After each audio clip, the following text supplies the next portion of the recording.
ನೀವು ಸ್ಟಾಕ್ಸ್ಗಳಲ್ಲಿ ಇಂಟ್ರಾಡೇ ಅಥವಾ leverage trading ಮಾಡುತ್ತಿದ್ದರೆ ಬ್ರೋಕರ್ಗಳು ಎಕ್ಸ್ಟ್ರಾ ಮಾರ್ಜಿನನ್ನು ನೀಡ್ತಾರೆ. ಹೊಸಬರಲ್ಲಿ ಈ ಪ್ರಶ್ನೆ ಬರ್ಬೋದು, ನಾವು ಎಕ್ಸ್ಟ್ರಾ ಮಾರ್ಜಿನ್ ಹಣವನ್ನು ಬ್ರೋಕರ್ ಬಳಿ ಪಡೆದಿರುತ್ತೇವೆ, ಪಡೆದಂತಹ ಹಣವು ಲಾಸ್ ಆಗೋದ್ರೆ ಏನು ಮಾಡೋದು ಎಂದು. ಇದಕ್ಕೆ ಉತ್ತರ ಇಲ್ಲ. ನಾವು ಇಲ್ಲಿ ಅರ್ಥ ಮಾಡಿಕೊಳ್ಳಬೇಕಾದ್ದು, ನಮ್ಮ ಬಳಿ 1,000 ರೂಪಾಯಿ ಇದೆ, ನಮಗೆ 5x ಮಾರ್ಜಿನ್ ಬ್ರೋಕರ್ ಕೊಟ್ಟಿದ್ದಾರೆ, ಆಗ ನಮ್ಮ ಬಳಿ 5,000ವಾಗುತ್ತದೆ. ಇದರಿಂದ ನಾವು ಟ್ರೇಡ್ ಮಾಡಬಹುದಾಗಿದೆ. ಇಲ್ಲಿ ಮ್ಯಾಕ್ಸಿಮಮ್ ಲಾಸ್ ಆದರೆ ಕೇವಲ 1,000 ರೂಪಾಯಿ ಮಾತ್ರ ಆಗುತ್ತದೆ.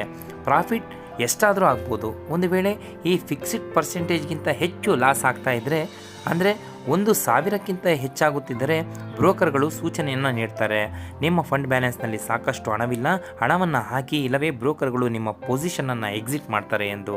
ಕೊನೆಗೆ ನಾವು ಅರ್ಥ ಮಾಡಿಕೊಳ್ಳಬೇಕಾದ್ದು, ಇಂಟ್ರಾಡೇ ಟ್ರೇಡಿಂಗ್ನಲ್ಲಿ ಮಾರ್ಜಿನ್ ಏನನ್ನು ಕೊಡ್ತಾರೆ ಅದು ಲಾಸ್ ಆಗೋದಿಲ್ಲ, ಕೇವಲ ನಿಮ್ಮ ಹಣ ಮಾತ್ರ ಲಾಸ್ ಆಗುತ್ತದೆ. ವಿಡಿಯೋ ಇನ್ಫಾರ್ಮೇಟಿವ್ ಆಗಿದೆ, ಸಬ್ಸ್ಕ್ರೈಬ್ ಮಾಡಿ.